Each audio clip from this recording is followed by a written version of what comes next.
Jennifer Hope's licensed marriage and family therapist here. I wanted to talk to you about scheduling today, but not in the sense that you're used to. I know normally when we talk about scheduling, it's in reference to being more productive or successful at completing tasks, but today I specifically want to talk about scheduling habits or behaviors that you're trying to avoid but can't seem to get rid of. So a good example is the couple that always fights. I know you know a couple like this, maybe you are this couple. Let's assume you always argue at dinner. Without fail, it's going to happen. Maybe it's because he's always on his cell phone and isn't paying attention. Maybe it's because she's always complaining about having to cook dinner every night. Whatever it is, it seems to always cause an argument. So try scheduling the argument for immediately when you sit down to dinner. You know it's going to happen anyway, but this allows you to put everything out on the table and address any concerns you have immediately. The first thing it will do for you is increase your awareness that you're arguing, and it kind of makes you feel a little bit silly, especially when you can just be communicating any concerns you have with each other.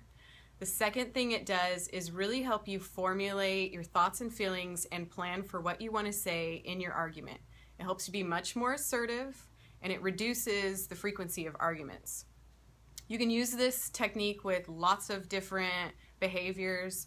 If you have anxiety and you've already established some coping skills that reduce the anxiety, but you're still very easily triggered by situations or events, you can schedule the anxiety for immediately before the event, and this should help you feel a little bit more in control of your symptoms, and it should reduce the intensity of those symptoms over time.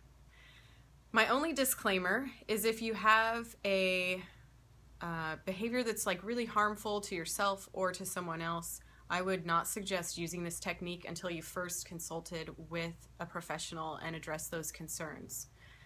My challenge for all of you is to consider a behavior that you've been trying to avoid or get rid of, maybe a bad habit. Figure out when is it most often occurring and schedule it for that period of time.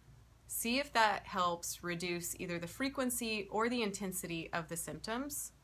If you have specific questions that you would like answered, you can go to the website jenniferhopestherapy.com, fill out the pop-up survey, and I will answer those questions each week in the blog or here in videos. I look forward to seeing all of you next week for another Toolbox Tuesday. Thanks.